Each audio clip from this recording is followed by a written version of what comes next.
Dab से related question थे, situation based भी थे, आईआर लिंक्ड भी थे। जी मैंने एनसीईआरटी सबसे अच्छे से प्रिपेयर करी थी। ये मेरा 4th अटेम्प्ट था। पहले के 3 अटेम्प्ट से मैं कुछ गलतियां कर रही थी जो मुझे लगा कि अब सुधारनी चाहिए। तो जो अभी मेरा मेंस था, पहली बार मैंने मेंस दिया है, तो मैंने आंसर राइटिंग उसी टाइम से शुरू करी है। और मैं अभी जैसे डीयू में करंटली परस्यू कर रही हूँ एक पोस्ट ग्रेजुएशन का कोर्स, तो मेरी आंसर राइटिंग की हैबिट बनी हुई है। बहुत ही अच्छा था। मैम आपका नाम और आपका प्रयास जानना चाहेंगे। मेरा नाम रिया राणा है और ये मेरा 4th अटेम्प्ट था। अच्छा। और आपका मीडियम क्या है मैम?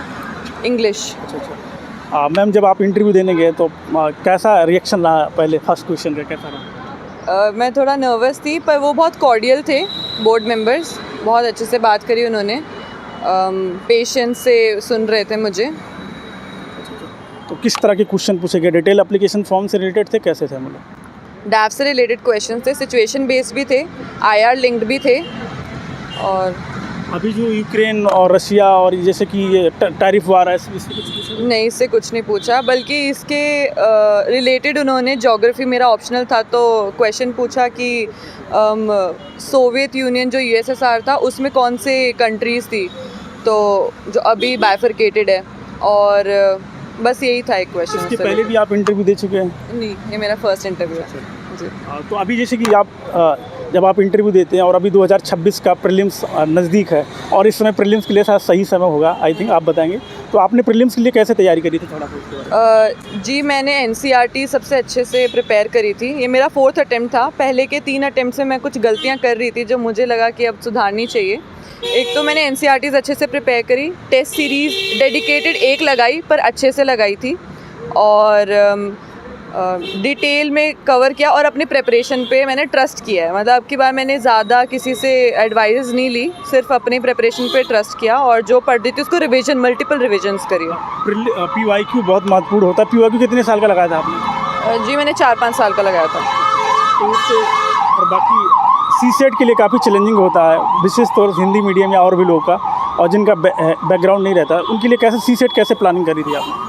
जी मैंने एक चैनल फॉलो किया था यूट्यूब पे, और चैनल नाम बताओगे? बता दीजिए। IAS PCS पाठशाला भी था, और एक द प्रोफेसर करके हैं, तो उनके चैनल से बड़ी हेल्प मिली मुझे, क्योंकि उसमें PYQ एनालिसिस था डिटेल्ड, और कैसे आप क्वेश्चन को टारगेट कर सकते हो जो आपको करने हैं अटेम्प्ट, क्योंकि ये क्वालिफाइंग पेपर होता है CSAT, तो और PYQs मेरा मेन था, और मैंने कोई टेस्ट सीरीज़ नहीं लगाई थी CSAT के लिए। यूपीएससी में आंसर राइटिंग बहुत महत्वपूर्ण होता है। आंसर राइटिंग आपने कब से शुरुआत करी थी? मैं सच बताऊं तो मेरे पुराने अटेम्प्ट्स थे, तो जैसे आप मेंस की तैयारी करते हो अगस्त वगैरह वाले फेज़ में, सितंबर अक्टूबर में, तो मैंने MGP ज्वाइन किया था फॉरम का, पर वो मैं डेडिकेटेडली फॉलो कर नहीं पाई। तो जो अभी मेरा मेंस था, पहली बार मैंने मेंस दिया है, तो मैंने आंसर राइटिंग उसी टाइम से शुरू करी है। और मैं अभी जैसे डीयू में करंटली परस्यू कर रही हूँ एक पोस्ट ग्रेजुएशन का कोर्स, तो मेरी आंसर राइटिंग की हैबिट बनी हुई है जैसे मैं एग्ज़ाम्स देती हूँ, तो उसने बहुत हेल्प किया है मुझे। मेंस के लिए आंसर राइटिंग काफ़ी महत्व तो है। जैसे बुक लिस्ट क्या थी, थोड़ा यूपीएससी की बुक लिस्ट आप बता दीजिए अपना। जी पॉलिटी के लिए तो एवरग्रीन लक्ष्मीकांत ही है, और एनसीईआरटीज़ और फॉरम का मैंने इकोनॉमी के लिए यूज़ किया था। बाकी मृणाल सर की वीडियोस देखी थी कॉन्सेप्ट क्लैरिटी के लिए, और हिस्ट्री का वही स्पेक्ट्रम है हमारा मॉडर्न का। एंशिएंट और मेडिवल को मैंने थोड़ा इग्नोर कर दिया था, बट एनसीईआरटी से कवर किया था। और इंटरनल सिक्योरिटी ये सब मैंने करंट से कवर किया था, और थोड़ा पुराना देख लिया था मटेरियल। मैं नेक्स्ट IAS से मैंने कोचिंग ली है, तो उसका मटेरियल मैंने यूज़ किया था। इंटरव्यू गाइडेंस प्रोग्राम, आपने इंटरव्यू वगैरह कैसे तैयारी करी थी थोड़ा? जी मैंने इंटरव्यू की मैं एक संस्था से जुड़ी हुई हूँ, ग्रामीण युवा केंद्र से, तो उन्होंने बहुत हेल्प करा है मुझे, वहाँ के मेंटोर्स ने। प्लस मैंने नेक्स्ट IAS से इंटरव्यू गाइडेंस प्रोग्राम लिया है, तो उसमें भी बहुत हेल्पफुल मिला, वो बहुत हेल्पफुल था। और मैंने बाजीराम का एक मॉक इंटरव्यू दिया था, वो भी बहुत अच्छा गया था। अभी जो यूपीएससी की तैयारी कर रहे हैं और काफ़ी अटेम्प्ट हो गया, इनका प्रीलिम्स नहीं हो रहा, मेंस नहीं हो रहा, उनके लिए क्या मैसेज रहेगा?